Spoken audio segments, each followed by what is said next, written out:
Good morning, viewers. Welcome to my channel. In the 13th November. So, ഇന്നത്തെ മാർക്കറ്റിനെ കുറിച്ച് പറയാന്ന് വെച്ചാൽ എല്ലാ ദിവസവും മാർക്കറ്റ് കറക്റ്റ് ചെയ്ത് കറക്ഷനിൽ പോയിക്കൊണ്ടിരിക്കുകയാണ്. ഇന്നിപ്പോൾ മാർക്കറ്റിലെ എല്ലാ സ്റ്റോക്സും ഞാൻ കാണുന്നത് റെഡിലാണ് കാണുന്നത്.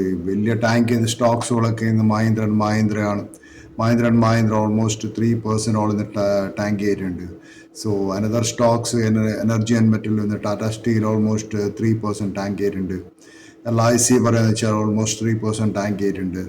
സോ മാർക്കറ്റിൽ ഓവറോൾ ഒരു സെല്ലിംഗ് പ്രഷറാണ് കാണുന്നത്. ഇന്നത്തെ മാർക്കറ്റിൽ എനിക്ക് തോന്നുന്നു വെച്ചാൽ ഇറ്റ് ഈസ് ഞാൻ കഴിഞ്ഞ എൻ്റെ വീഡിയോയിലൊക്കെ പറഞ്ഞിരുന്നു, this is not a buy and hold market.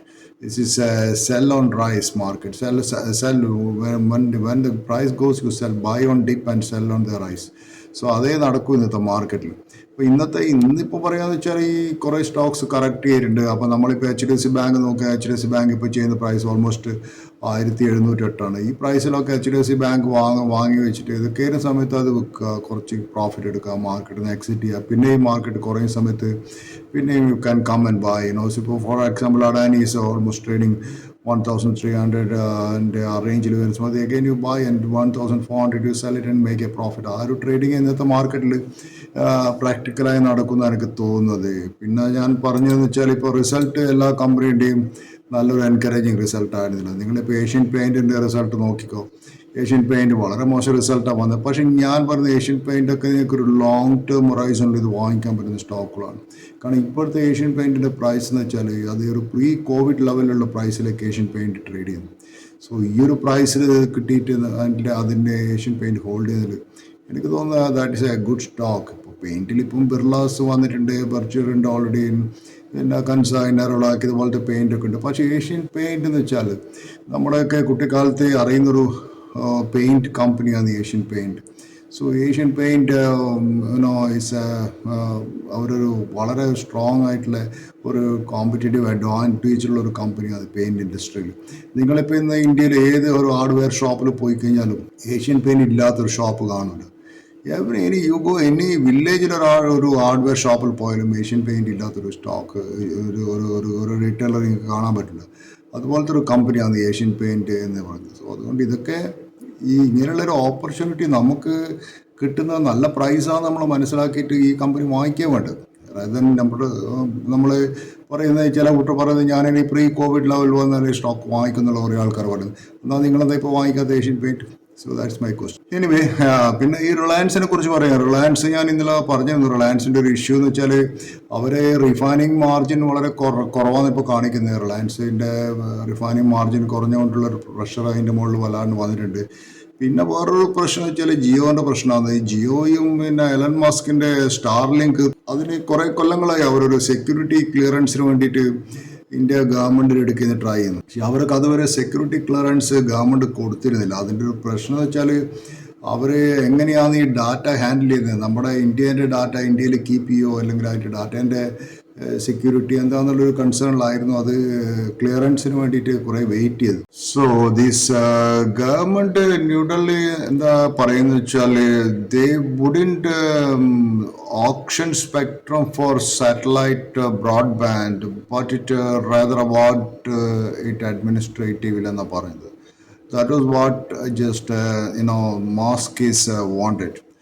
പക്ഷേ ഈ മുകേഷ് അംബാനി പറയുന്നത് വെച്ചാൽ ഹി നീഡ്സ് ആൻ ഓപ്ഷൻ. പക്ഷേ ഇന്നിപ്പം എന്ന് വെച്ചാൽ ഈ ഇവർ പറയുന്ന കാരണം വെച്ചാൽ ഈ companies they have to process and store the data locally and that its satellite signals secure ആയിരിക്കണം എന്നുള്ള ഒരു കൺസേൺ ആണ് ഗവൺമെൻറ്റിൻ്റെ.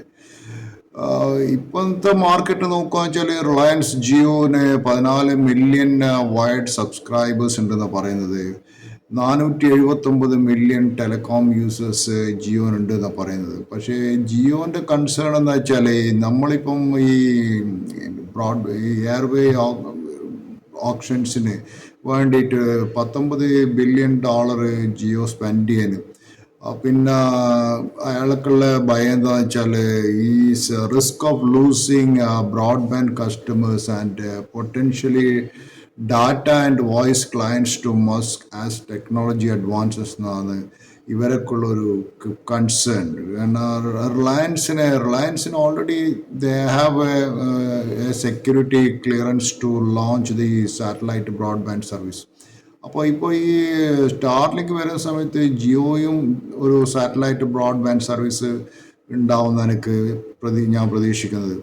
സോ നിങ്ങൾക്കറിയാലോ, അംബാനി ഈ ജിയോ തുടങ്ങിയ സമയത്ത് he gave data for free on his mobile പ്ലാൻസിലെല്ലാം ഫ്രീ ഡാറ്റ കൊടുത്തിരുന്നു. ഇതേ സ്ട്രാറ്റജി മസ്ക് അഡോപ്റ്റ് ചെയ്തിരുന്നു, അഗ്രസീവ് ടാക്ടിക്സ് കെനിയയിൽ.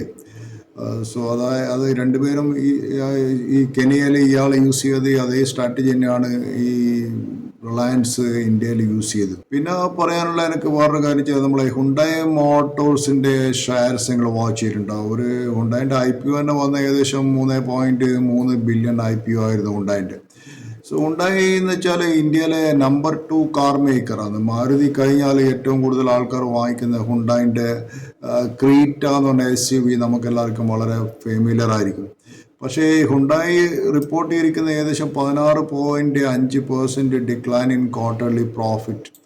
അവർ പറയുന്ന അവർക്ക് ഡൊമസ്റ്റിക് സെയിൽ വളരെ കുറവാണ്. പിന്നെ അവർക്ക് വേറൊരു പ്രശ്നം വെച്ചാൽ ഇന്ത്യയിൽ നിന്ന് കാർ മാനുഫാക്ചർ ചെയ്തിട്ട് അവർ പല കൺട്രിയിലും എക്സ്പോർട്ട് ചെയ്യുന്നുണ്ട്. ഈ കാറുകളൊക്കെ പോകുന്നത് ഈ റെഡ് സീയിൽ കൂട്ടിയാണ്. റെഡ് സീയിൽ കൂട്ട പോകുന്ന സമയത്ത് ഈ ഹൂത്തി റബൽസിൻ്റെ ത്രെട്ട് കാരണം ഷിപ്സൊന്നും ഇപ്പോൾ സൂസ് കനാലിലേക്കോട്ട് അധികം ട്രാവൽ ചെയ്യുന്നില്ല. അത് അവർ മിക്കവാറും ഈ കേപ്പ് ഓഫ് ഗുഡ് ഹോപ്പ് വഴി തിരിച്ചിട്ടാണ് ഷിപ്പുകൾ പോകുന്നത്. അതുകൊണ്ട് തന്നെ ഈ ലോജിസ്റ്റിക് കോസ്റ്റ് വളരെയധികം കൂടുതലാണ്. ഈ ഷിപ്പ് ഇവിടുന്ന് മാനുഫാക്ചർ ചെയ്തിട്ട് ഒരു യൂറോപ്പിലൊരു കാർ എത്തിക്കാന്നുള്ളതുകൊണ്ട്. സോ അതെല്ലാം കൊണ്ട് കമ്പനീൻ്റെ പ്രോഫിറ്റബിലിറ്റി വളരെ കുറഞ്ഞാന്ന് പറയുന്നത്. ഇന്നലെയും ഇന്നുമായിട്ട് ഷെയർ വളരെ കുറഞ്ഞിട്ടുണ്ട്. അപ്പോൾ ഇത് കുറച്ചുകൂടി കുറഞ്ഞാൽ ആവറേജ് ചെയ്യുന്നത് നല്ലതാണ്. കാരണം വെച്ചാൽ ഹുണ്ടായി മോട്ടോഴ്സിനെ കുറിച്ച് എനിക്ക് പറയാനുള്ളതെന്ന് വെച്ചാൽ, ഹുണ്ടായി മോട്ടോഴ്സിൻ്റെ just I will watch the stock പി എടുക്കാമെന്ന് വെച്ചാൽ ഇപ്പോൾ 23.5 സോ ഇത് ഇൻഡസ്ട്രി പി 25 ആണ്. സോ ഇൻഡസ്ട്രി പിന്നേക്കാൾ കുറവാണ് ഹുണ്ടായി മോട്ടോഴ്സ്. ഇന്നിപ്പോൾ ഉള്ള പ്രൈസ് 1720 അതിൻ്റെ ഏറ്റവും ലോവസ്റ്റ് വന്ന് 1713. സോ അതാണ് അതിൻ്റെ. അപ്പോൾ അതുകൊണ്ട് ഈ ഹുണ്ടായി കുറച്ചൊന്ന് കറക്റ്റ് ചെയ്ത് കിട്ടിയിട്ടുണ്ടെങ്കിൽ ഇത് ലോങ് ടേമിലൊക്കെ ഹുണ്ടായി ഒരു ഇൻവെസ്റ്റ്മെൻറ്റ് പർപ്പസിനെ നിങ്ങൾക്ക് സെലക്ട് ചെയ്യാൻ പറ്റുന്ന കമ്പനി ആയിരിക്കും ഹുണ്ടായി മോട്ടോഴ്സ് എന്നാണ് ഞാൻ പറയുന്നത്.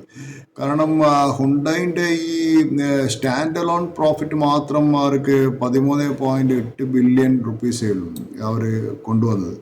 പക്ഷേ മാർക്കറ്റ് എക്സ്പെക്ട് ചെയ്ത് കഴിഞ്ഞ കൊല്ലം അത് ചെയ്തത് 16.02 ബില്യൺ റുപ്പീസ് ആയത് കഴിഞ്ഞ കൊല്ലം. സോ കഴിഞ്ഞ കൊല്ലം ഇക്കൊല്ലമായിട്ട് എത്ര വ്യത്യാസമുണ്ടോ എന്ന് നിങ്ങൾക്ക് മനസ്സിലാക്കാൻ പറ്റും. സോ അവരെ മാർക്കറ്റ് ഷെയർ 15%, മാരുതി സുസുക്കിൻ്റെ മാർക്കറ്റ് ഷെയർ 41%. സോ 6% അവർക്ക് ഡൊമസ്റ്റിക് സെയിൽസിൽ ഡ്രോപ്പ് ഉണ്ടെന്ന് പറയുന്നത്. എക്സ്പോർട്ട് 17% ഡ്രോപ്പ് ഉണ്ടെന്ന് പറയുന്നത്. സോ മെയിൻലി ഇവരെ വിൽക്കുന്നത് ഈ സ്മോൾ കാർസാണ് കൂടുതലും ഈ ഹുണ്ടായൊക്കെ ഇന്ത്യയിൽ വിൽക്കുന്നത്. കാരണം നമുക്കറിയില്ല, ഇന്ത്യയിൽ ഏറ്റവും കൂടുതൽ ആൾക്കാർ ഉപയോഗിക്കുന്നത് ഈ സ്മോൾ കാർസാണ്, SUV-നെക്കാട്ടും കൂടുതൽ. പക്ഷേ അത് അവർക്ക് സെയിൽ വളരെ കുറവാണ്. അതുകൊണ്ട് ഈ കൊല്ലം ഉണ്ടായത്, ഈ ക്വാർട്ടറിൽ ഉണ്ടായത്. സോ അതുകൊണ്ടാണ് ഇവർക്കിപ്പം പ്രോഫിറ്റ് കുറഞ്ഞ് കാണിക്കേണ്ടതെന്ന് പറഞ്ഞു. അതുപോലെ തന്നെ ഈ ഒരു ഓട്ടോമൊബൈൽസ് കോമ്പണൻസ് സപ്ലൈ ചെയ്യുന്ന കമ്പനിയാണ് സംവർദ്ധന മദേഴ്സൺ ഇൻ്റർനാഷണൽ എന്ന് പറഞ്ഞ കമ്പനി. ഇത് പഴയ മദേഴ്സൺ സുമി എന്നുള്ള കമ്പനീൻ്റെ പേര് മാറ്റിയാണ്. ഇവർ മെയിൻലി സപ്ലൈ ചെയ്യുന്നത് BMW, ഓഡി, അല്ലെങ്കിൽ മെഴ്സിഡീസ് ബെൻസ്, മാരുതി സുസുക്കിയൊക്കെ ഈ ഗ്ലാസ് ബമ്പറൊക്കെ സപ്ലൈ ചെയ്യുന്നൊരു കമ്പനിയാണ്. പക്ഷെ അവരുടെ പ്രോഫിറ്റും ഇതൊക്കെ വന്നത് it's okay. But consolidated profit 8.8 ബില്യനാണ് വന്നത്. പക്ഷേ എസ്റ്റിമേറ്റ് ചെയ്തത് 9.15 ബില്യൺ. ഓൾറെഡി സ്റ്റോക്ക് വളരെ കറക്റ്റ് ചെയ്തിട്ടുണ്ട്. Total revenue from operations 278 billion റുപ്പീസാണുള്ളത്. അനലിസ്റ്റ് എക്സെപ്റ്റ് ചെയ്തത് 281.8 ബില്യൺ റുപ്പീസാണ്. EBITA margin 8.9%. കഴിഞ്ഞ ക്വാർട്ടറിലുണ്ടായിരുന്ന ഇബിറ്റ മാർജിൻ 9.6% ആണ്. സോ ഈ രണ്ട് കമ്പനിയും നിങ്ങൾക്ക് പിന്നെ വാച്ച് ചെയ്യുക, ഹുണ്ടായും സംവർദ്ധൻ. പക്ഷേ മദേഴ്സും സുമിയൊക്കെ എന്താ പറയുക, സംവർദ്ധൻ മദേഴ്സൊക്കെ കുറച്ചും കൂടി ഇത് കറക്റ്റ് ആയിട്ട് വാങ്ങിക്കുന്നതായിരിക്കും കൂടുതൽ നല്ലത്. പക്ഷേ ഇന്നത്തെ മാർക്കറ്റിനെ കുറിച്ച് പറയുകയെന്ന് വെച്ചാൽ ഞാൻ കാണുന്ന മാർക്കറ്റ് ഇപ്പം ഈ ഇന്നത്തെ ഏഹ്, എല്ലാ കമ്പനിയും എടുക്കുക N T P C except N T P C and you know Adani power almost all റെഡിലാണ് കാണിക്കുന്നത്. സോ അത് ഇന്നത്തെ ബെസ്റ്റ് പെർഫോമൻസസ് പറയാന്ന് വെച്ചാൽ മെറ്റ് പ്ലസ് ഹെൽത്ത് അതിൻ്റെ കുറച്ച് നല്ല റിസൾട്ടായി ഇന്നലെ വന്നിട്ടുള്ളത് മെറ്റ് പ്ലസിൻ്റെത്. പിന്നെ ഒരുവിധം എല്ലാ റെഡിലാണ് കാണുന്നത്. പിന്നെ നല്ലൊരു കമ്പനി റിസൾട്ട് വന്നത് അശോക ബിൽകോണിൻ്റെ 233 ആണ് ഇന്നത്തെ ഇപ്പോഴത്തെ പ്രൈസ് കാണിക്കുന്നത്. അതുപോലെ വന്നിരിക്കുന്നത് marks and pharma that's also ഒന്ന് കുറച്ച് നന്നായി പെർഫോം ചെയ്യുന്നുണ്ട്. നാറ്റ്കോ ഫാർമ കുറച്ച് നന്നായി പെർഫോം ചെയ്യുന്നുണ്ട്.